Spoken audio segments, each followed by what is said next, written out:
सल्लल्लाहु अलैहि वसल्लम के प्यारे दीवानों, इंसान किसी को हकीर न समझे वरना अल्लाह उसको आजमाइश में मुब्तला कर देता है।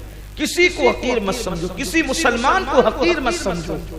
हर मुसलमान की इज्जत करो, हर मोमिन की इज्जत करो।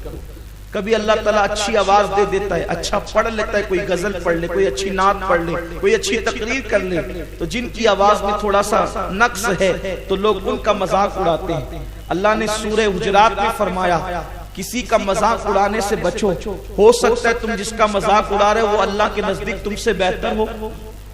इसलिए इंसान को हमेशा बेगुमान रहना चाहिए और इंसान को अल्लाह की मखलूक में अपने आप को सबसे हकीर समझना चाहिए, क्योंकि तकब्बुर इंसान को काफिर बना देता है। वस्तकबरा व काना मिनल काफिरीन, शैतान को उसके तकब्बुर ने काफिर बना दिया।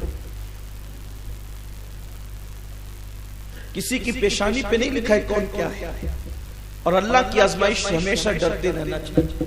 हमारे अस्लाफ तो कुत्तों को भी हकीर समझने से बचते थे, हमारे बुजुर्ग कुत्तों को भी हकीर समझने से बचते। इंसान अपने आप को बड़ा बोलता है, बड़ी बातें करता है, तकब्बुर करता है। तकब्बुर अल्लाह को ज़ेबा है, अल्लाह के सिवा किसी को ज़ेबा नहीं। आजिज़ी अल्लाह को पसंद है और बंदे की शान आजिज़ी होनी चाहिए। तो अर्ज करने यूं लगा हूं, आजिज़ी बड़ी चीज है। उस आलिम का तस्करा करने से पहले मैं अपने मुर्शिद का तस्करा करूं। हमारे सिलसिले में एक बुजुर्ग आते हैं हज़रत इमाम हसन बसरी, और दूसरे बुजुर्ग आते हैं हज़रत हबीब अजमी। ये सिलसिले कादरिया, सिलसिले चिश्तिया के अकाबिर लोगों में से। हबीब अजमी जो थे पहले सूदखोर थे, इनका वाकया मैं पहले बयान कर चुका हूं, मैं उसकी तरफ नहीं जाऊंगा। फिर उन्होंने तौबा कर ली और फिर वो नेक बन गए। इमाम हसन बसरी की खानका में एक मर्तबा आप आने में लेट हो गए मुसल्ला इमामत पर, तो लोगों ने उनके मुरीद हजरत हबीब अजमी को आगे कर दिया। हजरत हबीब अजमी को आगे कर दिया। बाद में इमाम हसन बसरी आए और दिल में ख्याल आया, ये मेरा मुरीद है, शागिर्द है, पिछली जिंदगी ऐसी है। तो हजरत इमाम हसन बसरी ने उनके पीछे नमाज नहीं पढ़ी, उनके पीछे ये सोच करके है तो मेरा मुरीद, मेरा शागिर्द है, उनके पीछे नमाज नहीं पढ़ी। जब नमाज नहीं पढ़ी अपनी अलग पढ़ी। हबीब अजमी ने सलाम फेरा, दिल में ख्याल आया है तो उस्ताद और पीर ये क्यों मेरे पीछे नमाज पढ़ने लगे, ये मेरे पीछे क्यों नमाज पढ़ेंगे। आजिज़ी थी हबीब अजमी में, इसलिए कि जब इंसान गुनाहों से तायब होकर के दीन की तरफ आता है, सारी जिंदगी उसको एहसास जुर्म रहता है। तो अभी ने सोचा कि मेरे मुर्शिद हसन बसरी वो मेरे पीछे क्यों नमाज पढ़े।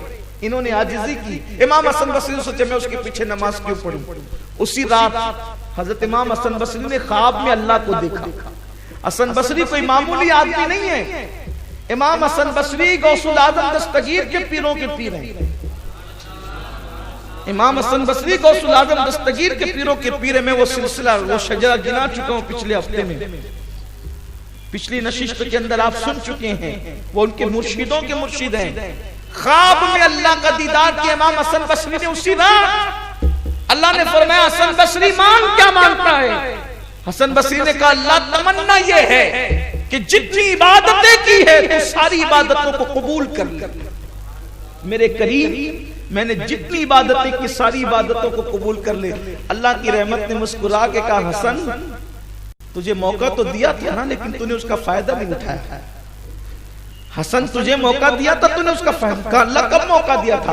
कहा जो रात अभी गुजरी है ना, उसकी मगरिब में हबीब अजमी नमाज पढ़ा रहा था, अगर तू उसके पीछे आजिज़ी से नमाज पढ़ लेता तो मैं सारी जिंदगी की इबादत कबूल कर ले।